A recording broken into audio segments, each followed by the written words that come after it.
Une des problématiques que l'on rencontre en assemblage lors du placement de composants, c'est l'orientation de ces composants, notamment au moment de créer des relations.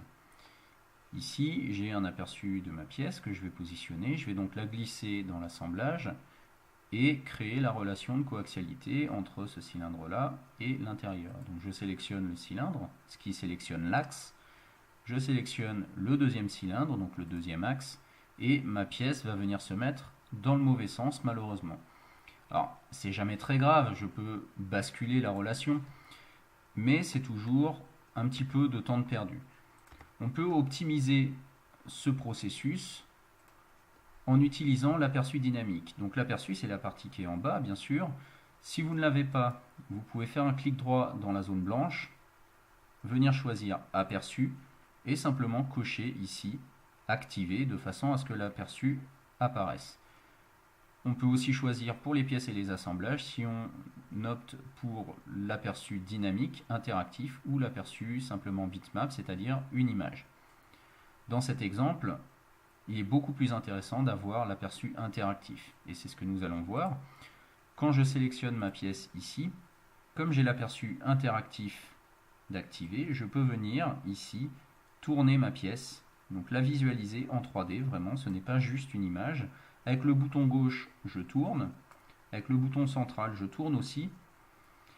Avec le bouton droit, je me déplace. Et avec la molette, je peux zoomer. Et en fait, on va retrouver exactement les mêmes commandes que dans la fenêtre 3D. Si je prends la molette, je tourne.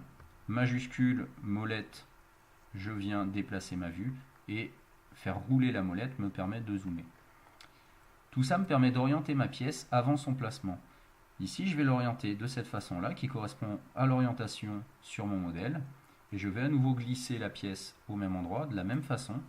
Mais cette fois, elle sera orientée exactement comme sur mon aperçu. Ce qui fait qu'en venant sélectionner le cylindre sur la pièce, puis le cylindre sur le corps, les deux composants sont tout de suite bien orientés. Je peux ensuite continuer, bien sûr, à placer mes relations et venir placer une autre occurrence de cette pièce de l'autre côté sans problème. À nouveau, en utilisant l'aperçu interactif, je prépositionne ma pièce avec sa bonne orientation, je la fais glisser dans ma fenêtre graphique et je viens créer mes relations en prenant cette fois très peu de temps. Je n'ai pas à réorienter, je n'ai pas à basculer, je me concentre uniquement sur la sélection des faces à utiliser.